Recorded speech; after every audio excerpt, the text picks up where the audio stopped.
Quisiera decirles unas palabras generales sobre Erasmo, simplemente para que ustedes vean cómo el mundo cambió radicalmente en esa época, o sea, el comienzo del Renacimiento, de la Edad Moderna, de lo que hoy llamamos modernidad, ese concepto tan criticado y tan alabado por otro lado, que están unidos en parte, por lo menos, a esa notable figura, porque él fue el testimonio exitoso de lo que puede ser un muchacho de estrato social muy bajo, pero que sube socialmente en la escala hasta lugares muy encumbrados, sola y exclusivamente mediante su esfuerzo propio y su realización intelectual, sin haber contado nunca con fortuna, ni tampoco con protectores importantes. Él en el fondo se llevaba mal con la inmensa mayoría de la gente con la que tuvo algo que ver.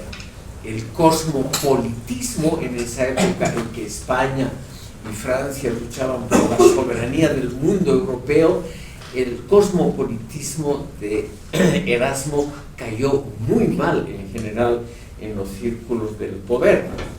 Además, en su propia patria, Holanda, de la cual él nunca quiso saber nada, por su nacimiento, por esa infancia durísima como niño abandonado en un convento, nadie lo quería en el convento, claro. Ha debido tener hasta sus 18 años una vida realmente muy desagradable, y él mismo jamás dijo una sílaba sobre sus primeros 20 años. Nunca aclaró, por ejemplo, cuándo nació. Tal vez él mismo no sabía el año exacto o fecha exacta de su nacimiento.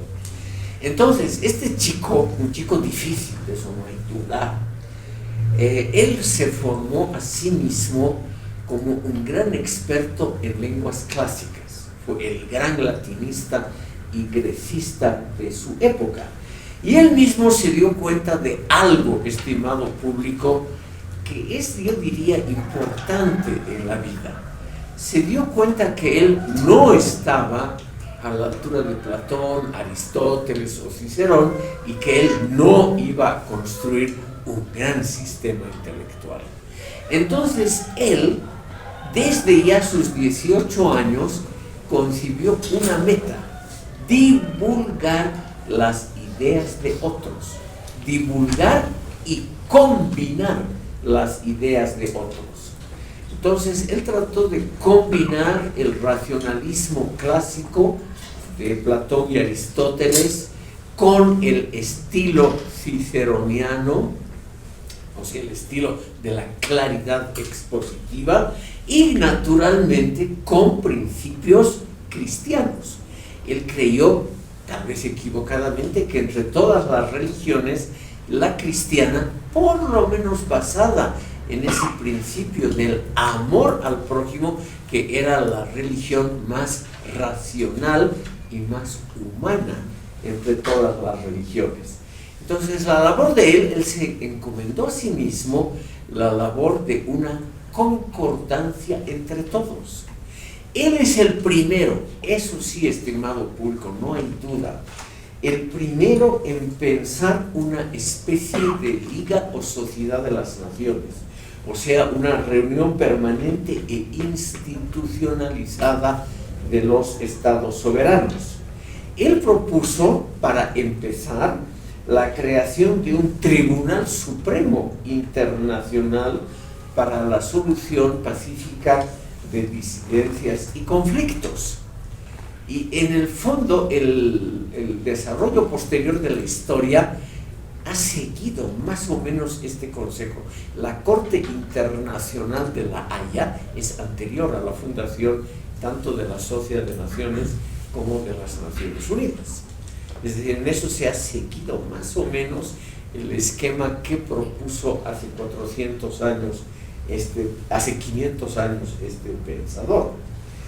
Luego, la idea de que la verdadera patria de cada uno es el mundo entero, que no somos extraños a ningún rincón de este mundo, pero que tampoco que ningún rincón de este mundo tenga el descaro de darnos reglas, identidades, etc. O sea, él no quiso pertenecer a ningún país, a ninguna nacionalidad, a ninguna institución, y tampoco permitió que ninguna institución, ninguna nación le dicte normas. Él se las dictaba, él mismo las normas. Obviamente es una posición cosmopolita que siempre fue muy incómoda.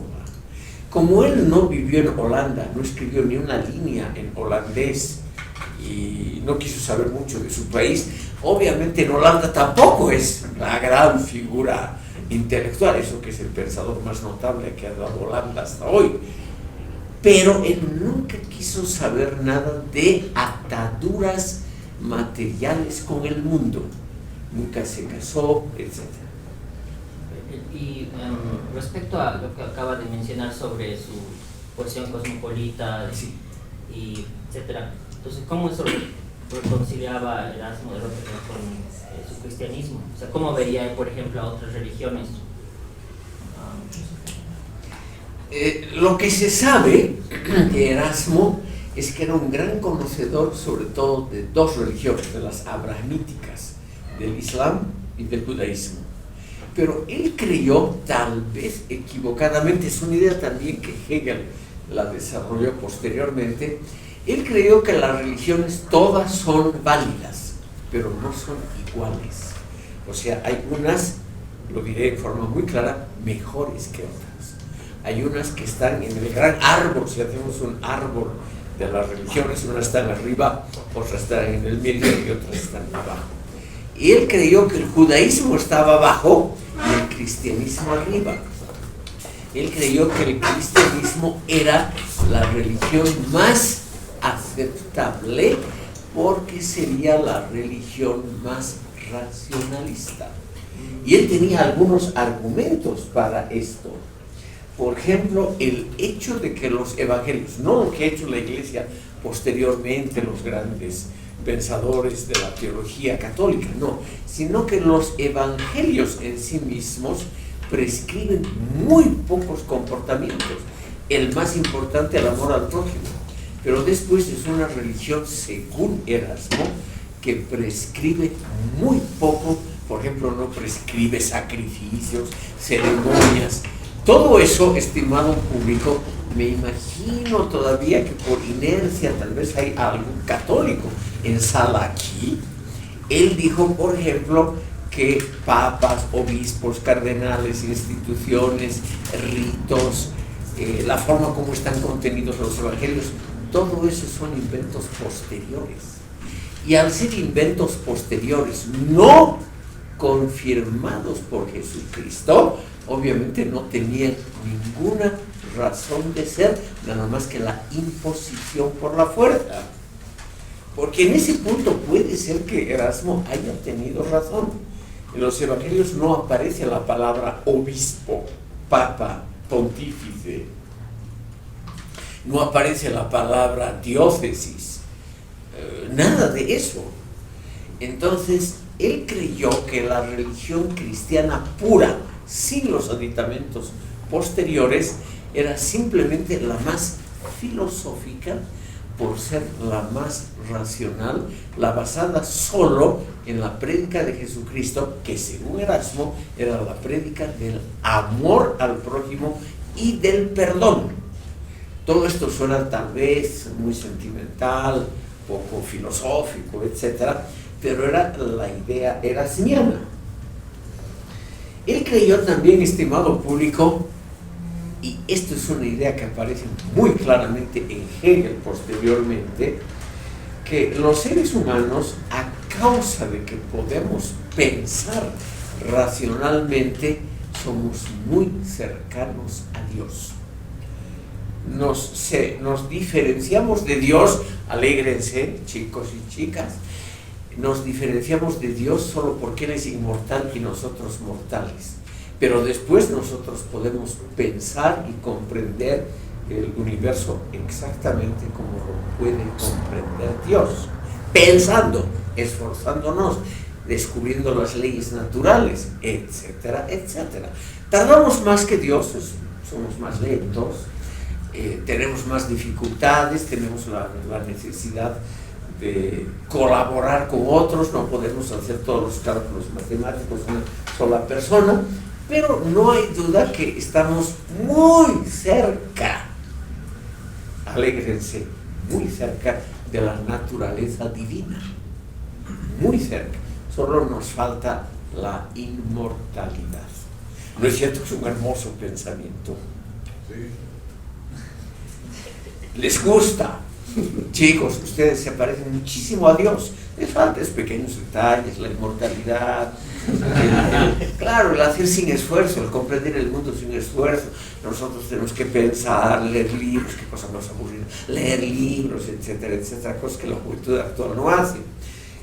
Pero por lo demás, nosotros podemos seguir todo el ritmo de la creación y hasta podemos comprenderlo mejor porque somos los beneficiarios de la misma.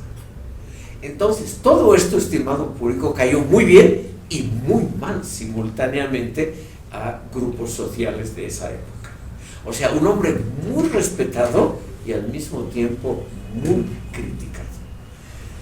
Para cerrar lo de Erasmo, permítanme, estimado público, mencionar muy brevemente su obra filosófica más importante, que es su obra de libero arbitrio sobre el albedrío libre. Erasmo compuso esta obra contra Lutero. Ya se había iniciado la Reforma Protestante. Hay que mencionar un dato histórico para comprender esto. La Reforma Protestante fue, en el plano político, muy exitosa desde el primer instante. Desde el primer instante, uno de los príncipes más importantes de Alemania, Federico de Sajonia, el príncipe elector de Sajonia, apoyó a Lutero, le brindó refugio, dinero y adoptó en Sajonia, que era un estado grande y poderoso. Todavía hoy en la Alemania federal, todavía hoy hay 3 estados federales que llevan el nombre de Sajonia. Sajonia propiamente dicha, Sajonia-Anhalt y Baja Sajonia. Es decir, era muy importante Sajonia. Y si el príncipe elector de Sajonia había adoptado el protestantismo, realmente Lutero tuvo desde el primer instante un gran protector y una persona que financió toda su labor posterior. Todos los estados del norte de Europa, Suecia, Dinamarca, Noruega, Prusia y los estados del norte de Alemania, aceptaron el protestantismo en muy pocos años, y algunos de ellos por elección popular. Por ejemplo, Prusia, el primero que realmente adoptó el cristianismo oficialmente, lo hizo por votación popular. No votaron las mujeres. En esa época, hasta el siglo XIX-XX, en ninguna parte del mundo había voto femenino para nada. Por eso se habla de voto general, cuando los prusianos eligieron pasar a la religión protestante como de un acto muy democrático. Pero hoy debemos naturalmente verlo un poco más críticamente. Tal vez la mayoría de las mujeres habría votado por mantener el catolicismo, eso no se sabe. Pero de todas maneras el éxito material del protestantismo fue enorme desde el primer instante. Esa idea, estimado público, es de que no son importantes las instituciones de la Iglesia y por lo tanto las propiedades de la Iglesia. Esa es una idea magnífica para cualquier gobernante. Lo primero que hicieron daneses, suecos, prusianos es nacionalizar sin indemnización los bienes de la Iglesia. Y en todos estos estados la Iglesia era el principal terrateniente. Entonces estos estados se convirtieron en estados relativamente ricos simplemente adoptando el protestantismo. Como este señor Erasmo había protestado tanto contra la Iglesia Católica, contra los abusos, había escrito tanto, los protestantes pensaron que era uno de los suyos. Eso estaban todos convencidos. Lutero y los otros le escribieron cartas extremadamente amables, ofreciéndole puestos, canonjías, dinero, etc. Él no aceptó absolutamente nada. Y se separó del protestantismo por una razón filosófica. El protestantismo, en la versión luterana y más claramente la calvinista, cree en la predestinación. Es una cosa de origen filosófico. El nominalismo, en los últimos siglos de la Edad Media, Guillermo de Ockham, todos los otros, el nominalismo había relativizado todos los valores, todos. Los había puesto en duda, menos uno, la omnipotencia de Dios. Eso lo tomaron en serio los protestantes. O sea, si Dios es absolutamente omnipotente, es decir, que tiene unas facultades para decidir absolutamente todo, también tiene la potestad de decidir la suerte de los seres humanos. O sea, quienes se condenan y quienes van al cielo después de la muerte, es una decisión que la toma Dios. Y como es omnipotente, no necesita consultarla, no necesita justificarla. Por lo tanto, quien se salva y quien va al infierno está decidido de antemano. Esto que puede parecer durísimo, estimado público, ¿no es cierto? Ya al nacer está decidida nuestra suerte sin que podamos hacer absolutamente nada. Curiosamente fue un instigador, un alimento del desarrollo del capitalismo, porque el hecho de tener éxito comercial y empresarial para Lutero y para Calvino era una muestra de que uno pertenecía a los elegidos de Dios.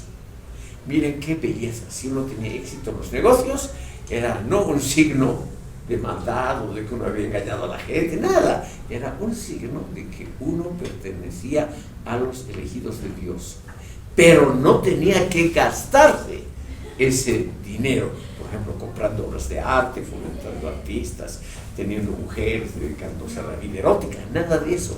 Había que reinvertir ese dinero inmediatamente y engrandecer la obra de uno mismo como ejemplo de que uno era uno de los elegidos. Entonces, esto fue para Max Weber, teoría que no la vamos a mencionar aquí. Esa teoría es que está contenida en la gran obra de Max Weber, La ética protestante y el espíritu del capitalismo. El espíritu significa la mentalidad de los capitalistas. Erasmo criticó esa teoría. Él creyó que Dios era omnipotente, pero al mismo tiempo era omnibondadoso. Y al ser bondadoso, no podía condenarnos de antemano sin ver nuestras obras, que es la posición oficial de la Iglesia Católica. Entonces, nosotros nos condenamos o nos salvamos por nuestra vida, por nuestras obras, por nuestro comportamiento, por nuestro arrepentimiento tal vez. Entonces, estimado público, lo que importaban son las obras. Y las obras, ¿cómo las hace uno? Las hace libremente por muchas decisiones individuales libres a lo largo de la vida. Por ejemplo, decidimos dar limosna, decidimos ser buenos padres, decidimos no engañar al cónyuge, etcétera, etcétera, lo cual es muy duro, yo sé. Pero decidimos voluntariamente todas estas cosas para merecer la vida eterna. Por nuestras obras nos ganamos la vida eterna. Esa es la posición que defiende Erasmo. De libero arbitrio, o sea, sobre la libertad de cada uno, significa que nosotros tenemos la facultad de decidir entre el bien y el mal. El mal existe para que nosotros podamos decidir entre él, entre caer en la tentación o superarlo y elegir el bien. O sea, el mal es simplemente un obstáculo a propósito para que nosotros ejercitamos nuestro libre albedrío. El mal está ahí para que nosotros lo evitemos conscientemente, es decir, racionalmente. Esa es la posición de Erasmo, que la defendió en esta obra. La bondad de Dios es equivalente a su omnipotencia. O sea, no solo es omnipotente Dios, sino es omnibondadoso. Y por lo tanto no nos puede haber condenado o salvado de antemano, no ha decidido nuestra predestinación, sino que nos ha dejado a nosotros, a nuestras obras, a nuestro comportamiento, la decisión de obrar bien o mal. El mal, y aquí termino esta parte, el mal, estimado público, solo como un peldaño, un obstáculo para que nosotros ejercitamos nuestras propias decisiones conscientes. No hay duda, estimado público, de que esta idea es una idea estrictamente racionalista, ¿no? O sea, no es la voluntad de Dios oscura, que no la podemos ni comprender, una voluntad que está en las nieblas de la prehistoria, quién es salvado y quién no, sino que nosotros por nuestras actitudes y obras podemos alcanzar algo en la vida. Eso es lo esencial de esa teoría de la libertad, del libre arbitrio, de la libre facultad de decisión de nosotros. O sea, es una teoría que fomenta poderosamente la libertad individual, también en el campo político. Y por ello Erasmo siempre ha sido considerado como uno de los precursores del racionalismo democrático y liberal. Siempre ha sido considerado como uno de los antecedentes de esa posición. Entonces, estimado público, tenemos simplemente a un pensador que por su vida, su existencia, sus ideas, sus muchísimas publicaciones, ninguna de ellas es realmente un libro filosófico de primera calidad, ninguna, pero una labor enorme y muy exitosa de divulgación en esa época. Y aquí les he puesto el nombre de uno de sus grandes defensores. Federico II de Prusia, los alemanes lo llaman Federico el Grande, fue el rey más famoso que tuvo el reino de Prusia en la segunda mitad del siglo XVIII. Este señor, Federico II, tenía inclinaciones intelectuales, cosa rarísima en un gobernante, rarísima. Sí. Yo conozco muy pocos gobernantes que hayan escrito libros, etc. La obra más famosa de él es el Anti-Maquiavelo, donde él hace justamente una defensa de Erasmo. Y es una de las defensas más brillantes de Erasmo que se conoce. Seguramente Federico ha sido ayudado para escribir esto. Un rey es una persona muy ocupada. Un rey tiene todos los días que resolver problemas jurídicos, políticos, administrativos, militares, etc. ¿Por qué lo llaman el Grande? Porque él amplió enormemente el territorio de Prusia mediante batallas, según Federico, por guerras estrictamente justas. Él era un tipo muy astuto y logró siempre provocar que el otro, el enemigo, empiece la guerra. Tipo muy astuto en eso. De modo que él siempre apareció como el que solo se defendía, pero la guerra había sido preparada mucho tiempo antes y él decía: simplemente he pensado en el bienestar de mi pueblo y por eso he preparado militarmente al pueblo para que no sea avasallado por los vecinos, solamente lo he defendido, nada más. Un tipo muy astuto. Él, Federico el Grande, con su anti-Maquiavelo, nos muestra las maldades de Maquiavelo, y eso que era un gran maquiavelista, Federico el Grande, y las bondades de Erasmo. Un libro que hoy está completamente olvidado, simplemente lo menciono, estimado público, porque en el siglo XVIII, en el siglo de las luces, fue uno de los libros de filosofía más leídos.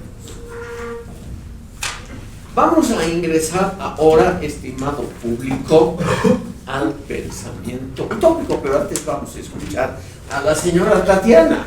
Una consulta. Todas Sí. las que quieran. Para Maquiavelo no había acciones ni buenas ni malas, había acciones útiles. Exacto. La noción de utilidad venía todo aquello que vaya a fortalecer el Estado, cualquier cosa que se sea. ¿Existe una noción de utilidad también dentro de Erasmo? Porque ¿para qué era que él estaba intentando establecer todas estas prácticas de respeto al prójimo? ¿Era como para fortalecer un Estado, fortalecer la religión, fortalecer las relaciones sociales? ¿Cuál era su noción de utilidad ahí? La paz. Allá. Él era el gran defensor de la paz en Europa, que en ese momento significaba la paz en el mundo. Él creía que los pueblos progresan y se desarrollan mejor pacíficamente. Él era un enemigo jurado de toda guerra. Hasta hoy, estimada señora Tatiana, en ejércitos y en instituciones militares, se repite, traducido, el famoso lema romano-latino dulce et decorum est pro patria mori. Es dulce y decoroso morir por la patria. Erasmo creó un adagio contrario a ello, que se llama dulce bellis in expertis. La guerra es dulce para los que no la experimentan, para los que no son expertos en ella, para los que no tienen idea de lo que es la guerra. Él era enemigo jurado de las guerras. Hay que considerar que esos años para el arte tan gloriosos, el comienzo del Renacimiento, esa explosión de artistas brillantísimos que les he mencionado, ocurrió paralelamente a guerras incesantes en Europa Occidental, incesantes, todos los días. España, después de siglos de ocuparse de otras cosas, la reconquista contra los moros, etc., España empezó a jugar un papel muy fuerte en Europa y entró, como se dice aquí, con volapié, directamente. Además, Carlos V realmente era señor de media Europa. Los españoles entraron con una posición de fuerza increíble y obviamente el resto de Europa no se dejó impresionar. Y todos los días había algún tipo de escaramuzas, guerras, etc.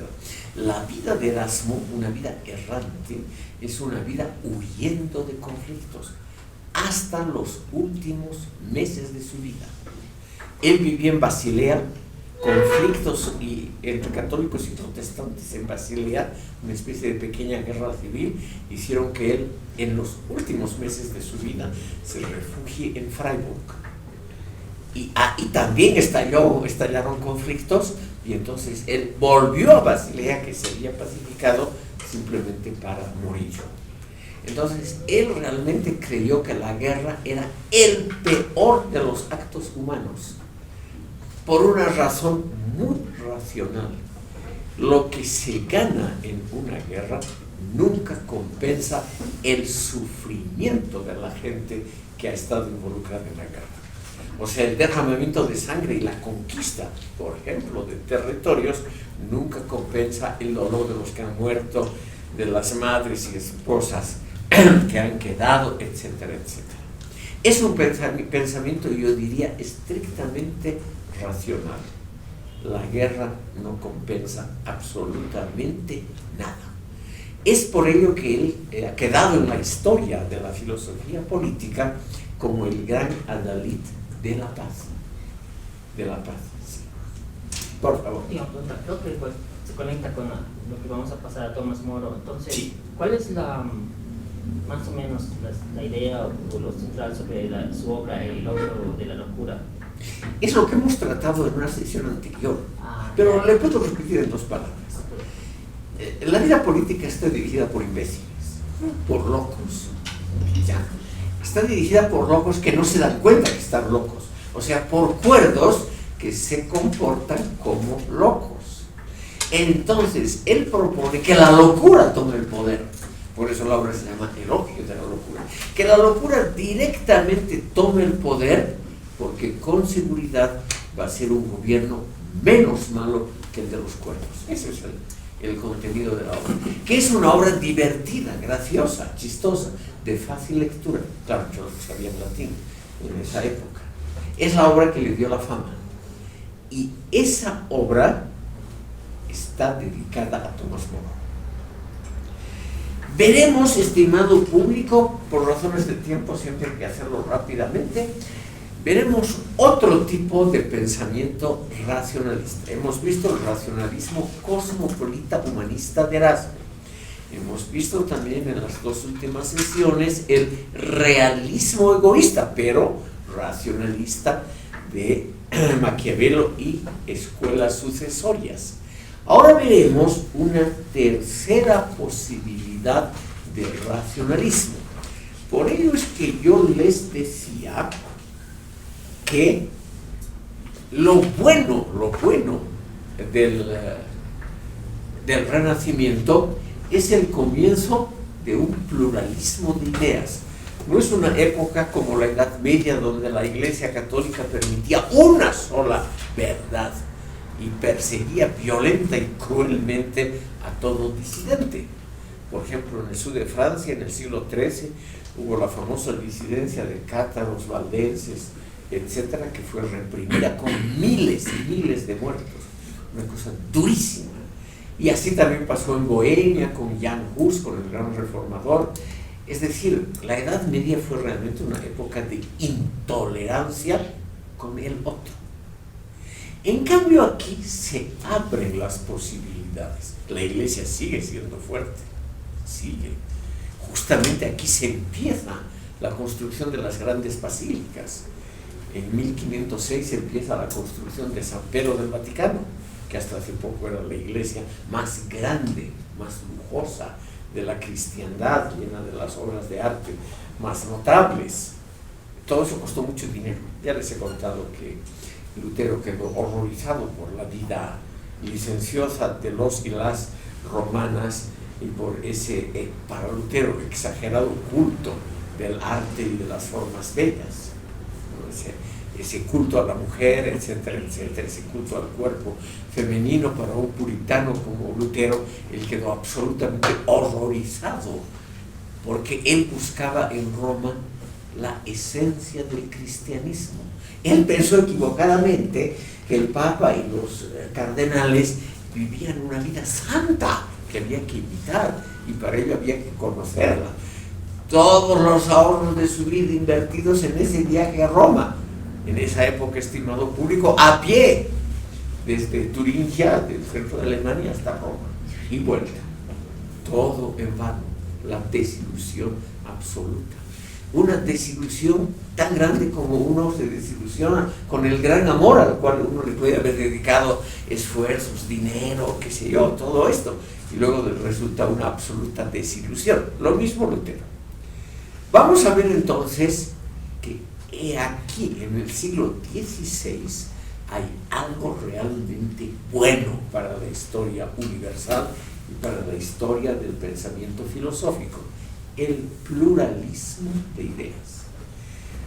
Al realismo egoísta de Maquiavelo y al racionalismo cosmopolita de Erasmo le vamos ahora a contraponer el pensamiento utópico o utopista. Permítanme que les escriba en la pizarra la frase fundamental.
Estimado público, ahí tienen ustedes una especie de rápido esquema de lo que vamos a tratar en esta sesión y en la próxima. Lo principal lo he puesto, para resaltarlo, en mayúsculas. El pensamiento utópico, por más curioso que suene, es un pensamiento racionalista. Es más, es un pensamiento que trata de cumplir con el mandato sagrado de la razón. Y ese mandato sagrado es muy simple. La razón no solamente tiene que estar en el campo de las ideas o de las ciencias naturales, sino que tiene que estar en lo más interesante para el ser humano, que es la vida práctica. Entonces, ¿por qué hay que construir utopías? Porque hay que conseguir que nuestra vida práctico-política, la vida cotidiana, esté regida por el mandato de la razón y no por pasiones efímeras, por deseos de gobernantes, por manías de dictadores, etc. O hay que evitar que el ser humano sea o siga siendo un mero objeto de la historia, sino que el ser humano tiene que moldear el mismo la historia. Entonces, todos los utopistas, estimado público, han sido de alguna manera racionalistas. Todos han sido realmente gente que está en esa gran división de la filosofía que es el racionalismo. La vida política, práctica cotidiana, la vida social, tiene que estar también moldeada por preceptos racionales, hoy diríamos científicos, y no por la preservación de tradiciones, por mandatos religiosos, por caprichos de gobernantes o simplemente por la continuación de un mal régimen. Es decir, la razón tiene que imponerse. Utopía, estimado público, es un neologismo griego que no había en la época clásica griega. En toda la obra de Platón, la primera utopía, ustedes no van a encontrar la palabra utopía. Fue creada por este señor Tomás Moro a comienzos del siglo XVI. En la obra que la vamos a ver ahora, estimado público, de Tomás Moro, o si el tiempo no alcanza al comienzo de la próxima sesión, vamos a ver que esta creación del neologismo se puede haber basado en un error premeditado de imprenta. La obra Utopía de Tomás Moro fue impresa por un amigo suyo que era impresor librero, Petros Egidius, un holandés. Y este holandés ha contado la historia de que utopía fue a propósito un error de imprenta, porque la palabra que tenía en mente también Moro era eutopía, o en griego oitopía, que significa el buen lugar, el lugar perfecto, el lugar positivo. Entonces, estimado público, es un juego de palabras, como no existía en esa época en ningún país utópico. Entonces, obviamente, Tomás Moro jugó con la significación sin lugar, que es utopía, y eutopía, que es el buen lugar, el lugar perfecto, el orden perfecto. Entonces, es un juego de palabras muy interesante que da origen a este neologismo que hoy existe en todas las lenguas. Quisiera mostrarles a ustedes también que utopía ha existido en muchas culturas, no hay duda, muchas culturas. Sobre todo en una de las posibles formas de la utopía, que la he puesto ahí en la pizarra, que es la forma elemental arcaizante, o la llamada utopía, que tiene que ver con una concepción cíclica de la historia. La forma arcaizante de utopía, usual aquí en el pensamiento indigenista boliviano, es una especie de retorno a lo que ya había antes, a la edad de oro. Todas las culturas, sin excepción, tienen esa idea de que los comienzos de la humanidad han sido una época dorada, es decir, una época de prosperidad, una época de una naturaleza generosa, opulenta, donde todos podían vivir sin trabajar, por lo menos sin trabajar mucho, en armonía con la naturaleza y con los animales. Si ustedes ven, por ejemplo, descripciones de utopía que aparece, por ejemplo, hasta en el escudo de la ciudad de La Paz, ustedes van a ver que a veces aparece un león abrazando un cordero, cosa que en la naturaleza es altamente improbable. El león, casi siempre hambriento, se comería al cordero. Pero en el pensamiento utópico hay una armonía completa en la naturaleza, porque todos tienen lo suficiente. Entonces el león no se come al cordero, sino que lo abraza. Marx mismo, estimado público, en un libro que yo les aconsejo, en la ideología alemana, también relata cómo va a ser la utopía del futuro, y es obviamente una vuelta al pasado.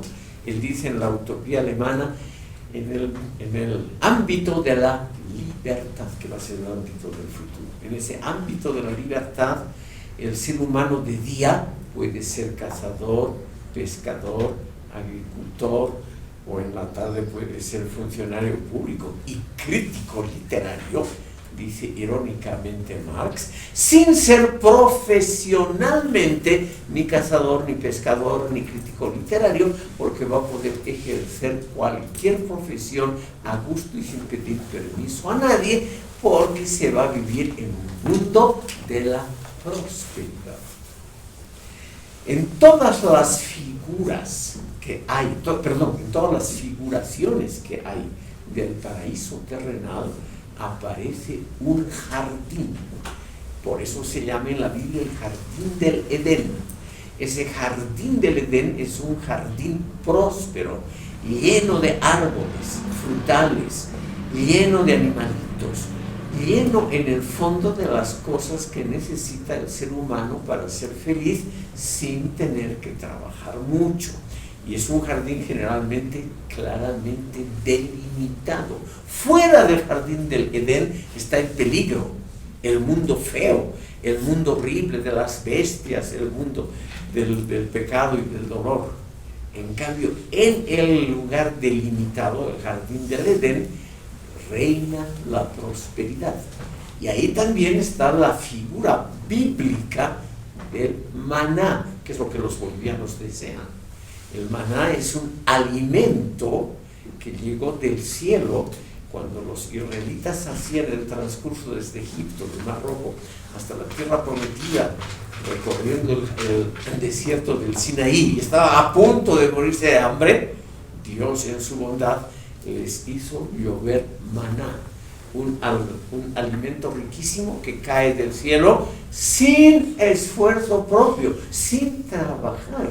El maná se recoge porque cae del cielo sin que uno tenga que sembrarlo, cosecharlo, elaborarlo, etcétera, etcétera. Y además cae sobre todos democráticamente.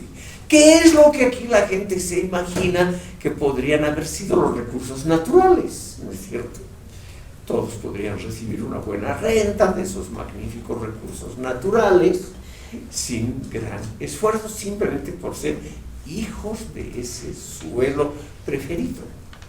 Ustedes han debido escuchar esas noticias, esas imágenes concomitantes, o sea, ligadas a esa imagen.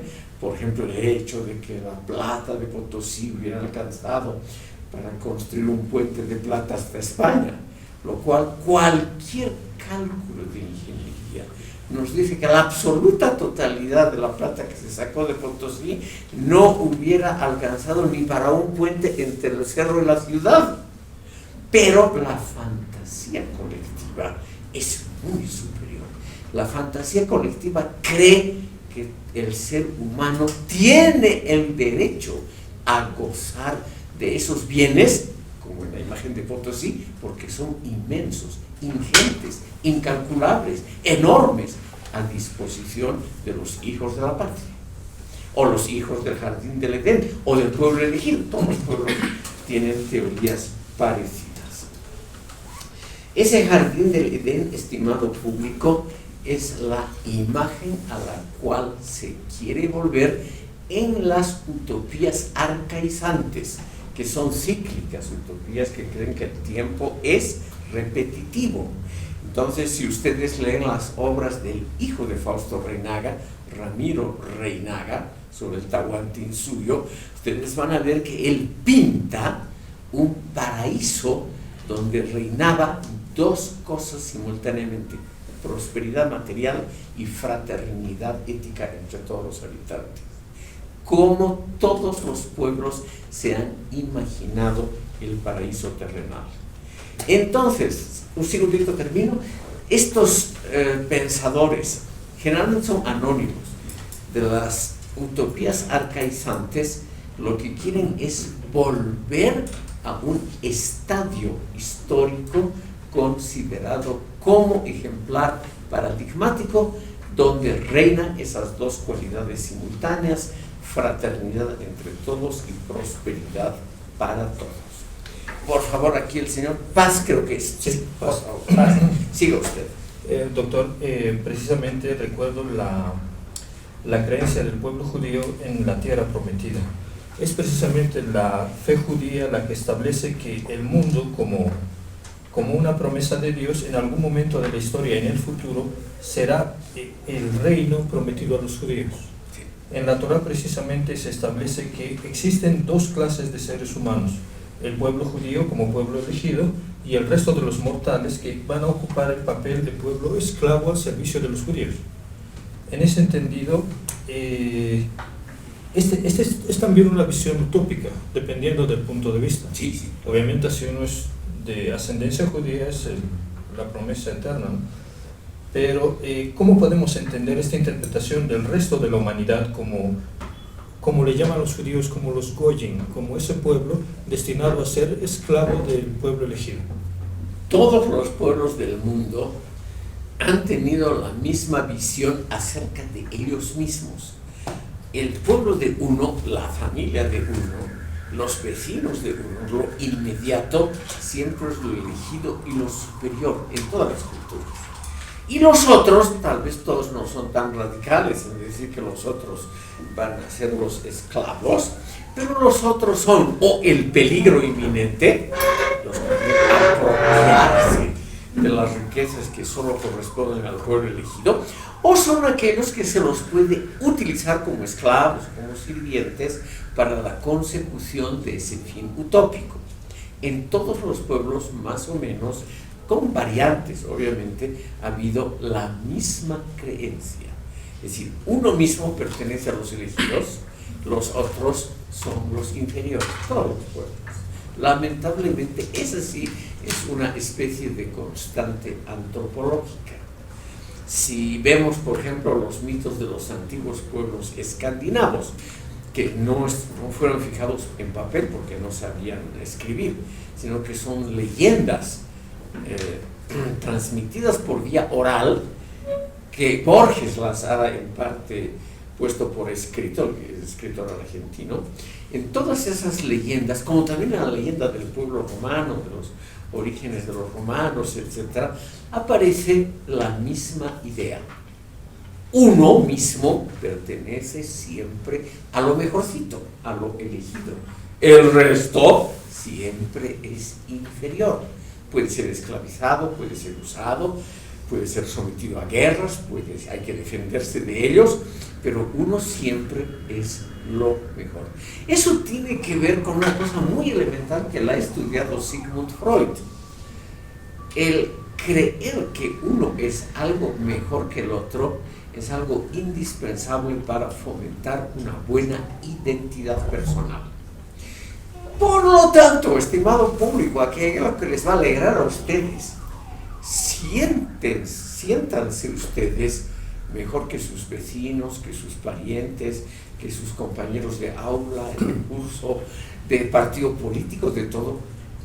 Por favor, tengan ustedes el sentimiento de que ustedes son mejores, porque ese sentimiento es indispensable para que ustedes tengan una identidad sólida, para que no pierdan el tiempo y el buen humor con envidia hacia el prójimo. Todo eso, ustedes deben sentirse el centro de la creación. Y todos los pueblos tienen las mismas manías, que es, según Freud, algo indispensable para que uno desarrolle una identidad más o menos sólida. Perdón. Contradígame sin problemas. No, bien. Estimado público, veremos brevemente la parte filosófica de las utopías, no de las arcaizantes del retorno a un paraíso perdido, sino a las teorías que se parecen a las teorías de la filosofía de la historia de carácter lineal ascendente, donde el paraíso está al final de los esfuerzos humanos, como en Hegel, en Marx y muchos otros pensadores. Vamos a ver, como Platón pertenece a la filosofía clásica, no lo podemos tratar en esta sesión. Como Joaquín de Fiore o Floris pertenece a la Edad Media, tampoco lo podemos tratar, pese a que él ha sido probablemente el inspirador de todo lo que viene después. Pero vamos a ver las tres grandes utopías renacentistas: Tomás Moro, Tommaso Campanella y Francis Bacon. Vamos a ver muy brevemente las utopías de la Ilustración, y las otras simplemente las anoto ahí, pero ya no las vamos a tratar: el socialismo utópico, Proudhon, Cabet, Fourier y los otros, y finalmente el socialismo, que ellos mismos, Marx y Engels, llamaron científico, que ya no era, según ellos, utópico, porque era el siglo en que la ciencia tenía simplemente un renombre muy notable, y Marx en eso siempre fue un hombre de su época. Él creyó que él era la encarnación del pensamiento científico, por lo tanto del socialismo científico, el único verdadero, y que los otros, Proudhon, Cabet, Fourier, Saint-Simon, solamente eran naturalmente los utópicos. Ahí la palabra utopía, utopismo, aparece como irreal, como algo de segunda calidad en comparación con lo científico. Eso no podemos tratar, pero vamos a ver hasta muy brevemente los esbozos utópicos de Mercier y del Marqués de Sade. Ustedes han debido oír el término sadismo, el placer que causa el infligir dolor a los otros. No sé, ustedes, chicos normalitos, seguramente no sienten ese placer inmenso que es producir dolor a otros, que es un placer en parte erótico, o está combinado naturalmente con el placer erótico que causa el dolor, el sentir dolor. Bueno, el Marqués de Sade, un gran escritor, también inventó una utopía, la más razonable de su época, que la vamos a ver muy rápidamente del pasado. Ahora veremos, estimado público, en los minutos que faltan, el núcleo filosófico de las utopías. Podemos decir que los modelos de conformación utópica de la sociedad, que son diversos en sus orígenes e intención, diferentes en la solución futura que plantean, tienen su fuerza y su verdad en una negación crítica del presente respectivo. Este es el punto central. ¿Por qué hay pensamiento utópico? Porque el presente es carencial, es deficitario. Si el presente fuese magnífico, no habría pensamiento utópico. Justamente porque el presente no nos gusta y porque creemos que racionalmente se puede hacer algo mejor, es que nace la idea de la utopía. Es decir, reitero, la fuerza y la verdad de las utopías residen en la crítica del presente. Aunque esta crítica sea en nombre de un porvenir siempre incierto y hasta fantástico. Todas las utopías no se dirigen tanto a un mensaje de un mañana mejor, sino al hecho de que las utopías tienen su fuerza, estimado público, en un análisis crítico de la mediocridad del medio donde los escritores utopistas, los filósofos utopistas han creado sus modelos. En una palabra, Platón, Joaquín de Fiore, todos ellos no estaban contentos con el mundo en el que les tocó vivir. No estaban contentos. Por ello, pensando que otro mundo es posible, esa famosa frase que se repite a lo largo de la historia universal, otro mundo es posible, porque nosotros podemos pensar en un mundo mejor. Sobre todo los filósofos podemos crear la idea de un mundo mejor. Esa es entonces la fuerza de la utopía. Todos los utopistas han planteado soluciones fuera de la aburrida y trabajosa vida cotidiana.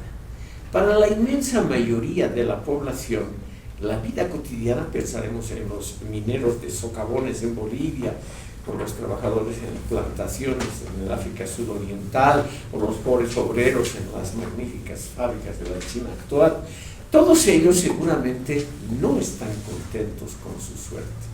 Pero la mayoría de la población, que no son como ustedes, estudiantes de filosofía, no saben cómo plantear la posibilidad de un mundo mejor, pero sí los filósofos.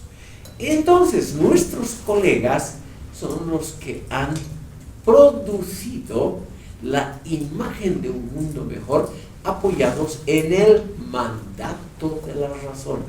Todas las utopías futuristas de tendencia lineal ascendente, todas son utopías racionalistas. Todas ellas, empezando por Platón, son racionalistas en el sentido de que dialogan con el lector sobre cómo un mundo posible puede ser traducido en palabras. Es decir, cómo puede ser confeccionada la imagen de ese mundo mejor. Platón no se imaginó la idea de que los filósofos tienen que ser reyes, no se imaginó por casualidad, sino porque él creyó que los militares, los políticos normales en su época, como Alcibiades, el amante de Sócrates, a quien Platón por razones muy claras le tenía una clara aversión, clarísimo.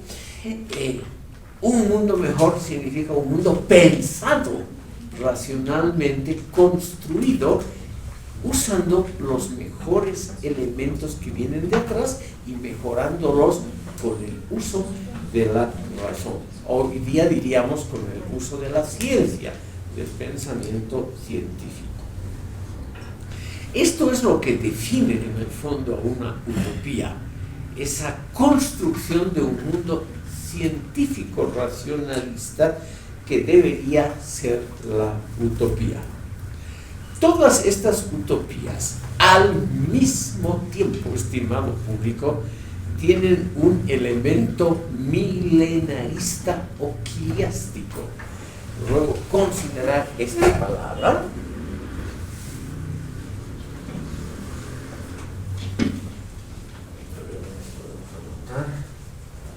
Bueno, esto ya está.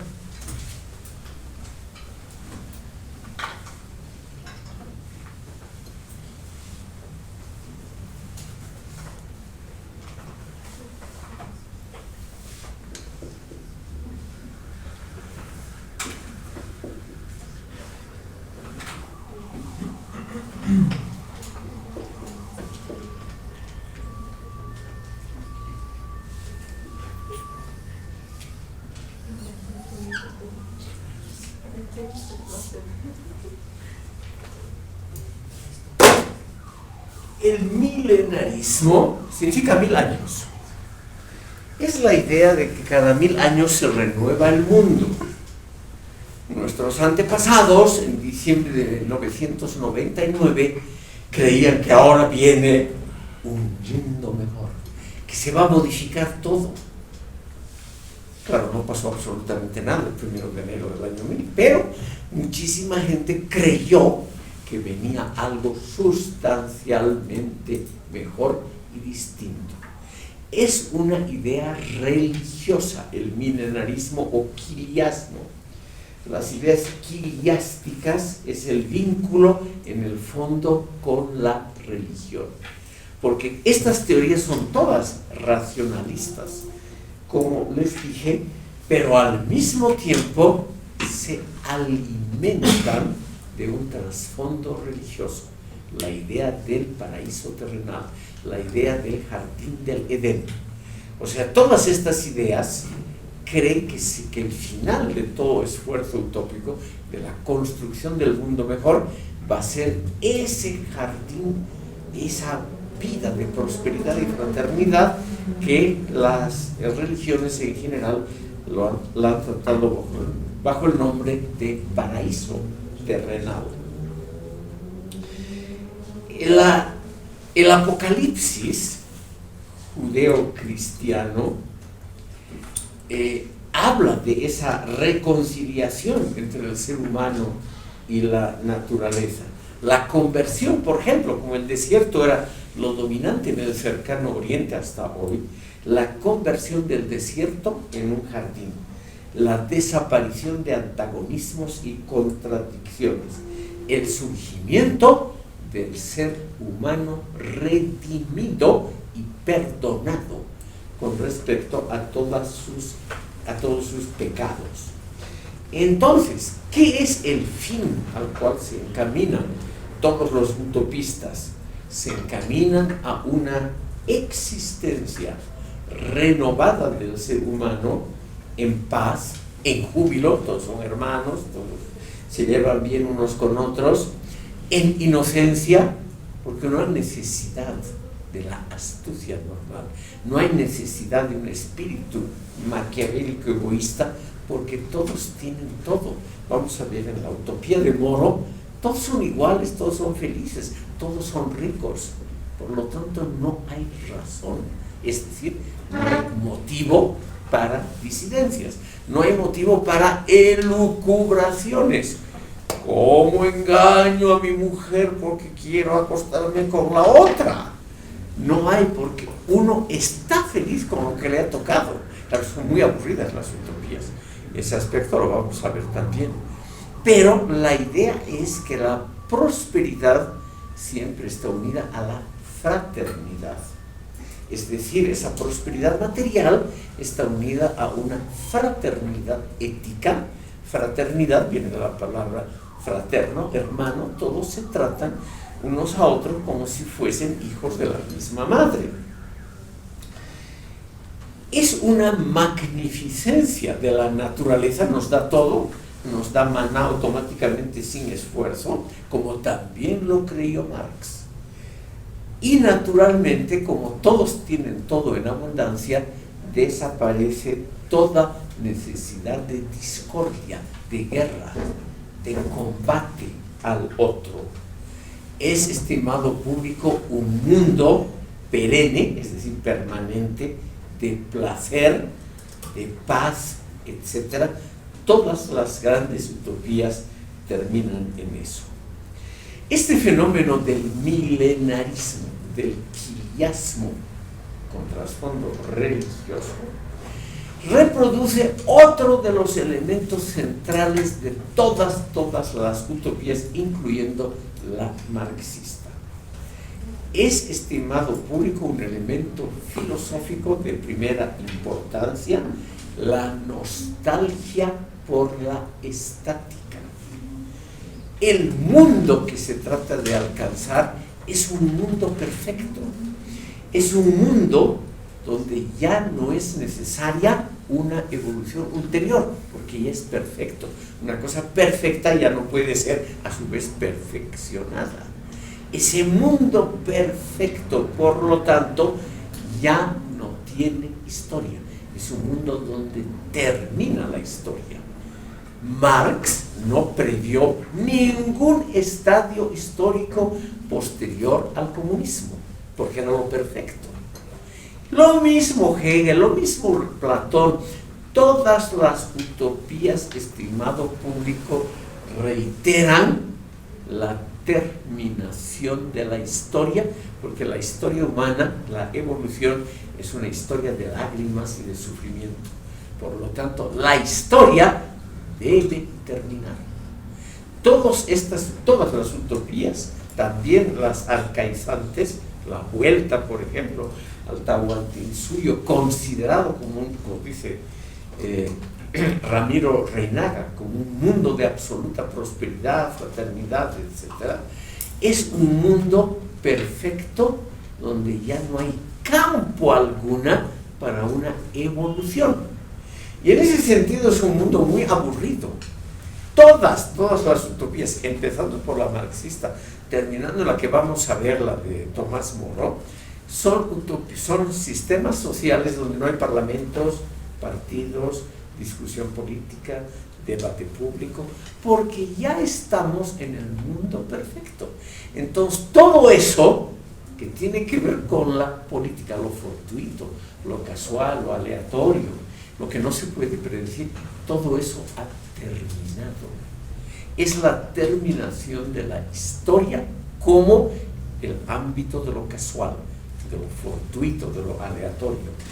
Y ese mundo perfecto significa naturalmente un mundo donde ya no hay una etapa ulterior por la que haya que luchar.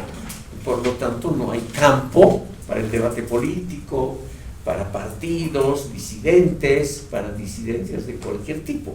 Lo perfecto, como ustedes se pueden imaginar, igual que una relación perfecta con una pareja, no admite la discusión de algo mejor.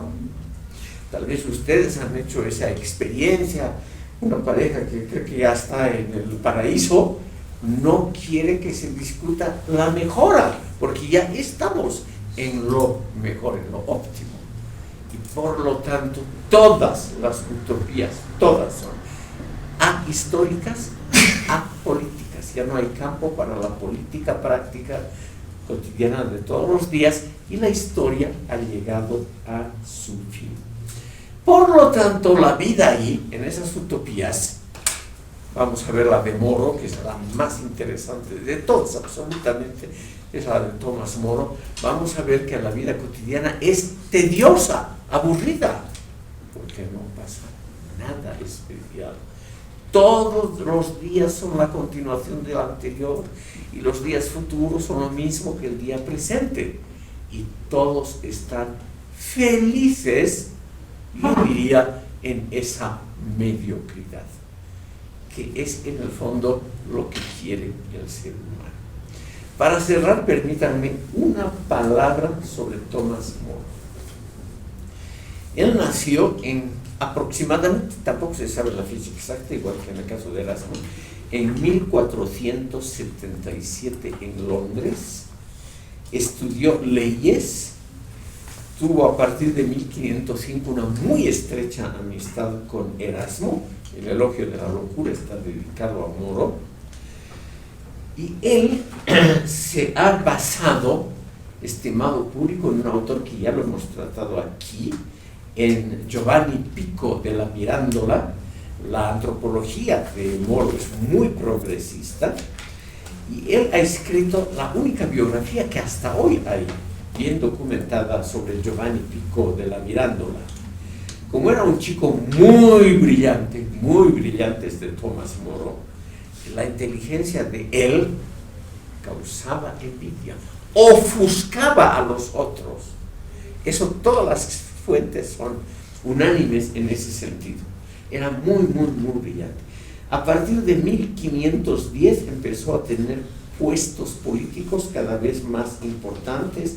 Fue embajador plenipotenciario. En esas épocas él negoció los acuerdos más importantes que tuvo Inglaterra. Y en 1529 obtuvo la cumbre de su carrera política. Fue nombrado Lord High Chancellor, o sea, Lord Canciller de Inglaterra, que equivalía a lo que hoy es el primer ministro, el presidente del Consejo de Ministros. Le duró muy poco.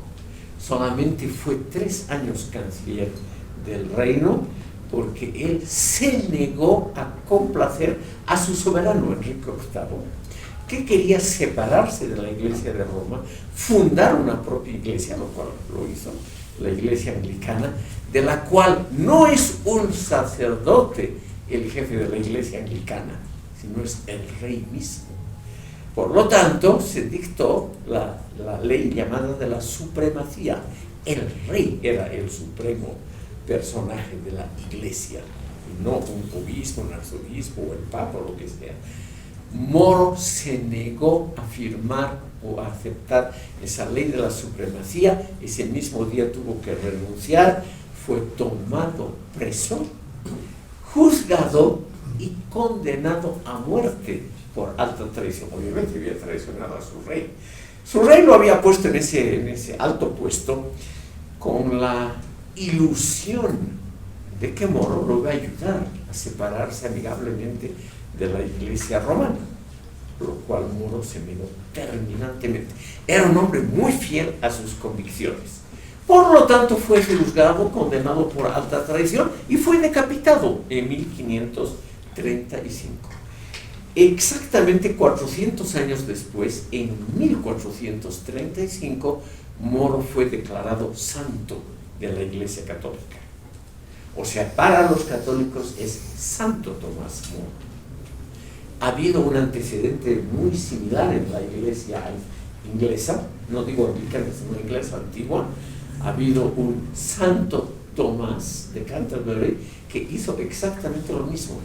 Fue santificado posteriormente porque él, bajo Enrique II, se negó a convertir a la Iglesia en un mero instrumento de la burocracia estatal. O sea, hay una tradición en Gran Bretaña, curiosamente, de gente que llega a altos cargos y que se niegan a aceptar las insinuaciones de los gobernantes. Entonces, como son ya más de las 9, estimado público, aquí terminaremos con la decapitación de Tomás Moro en 1535.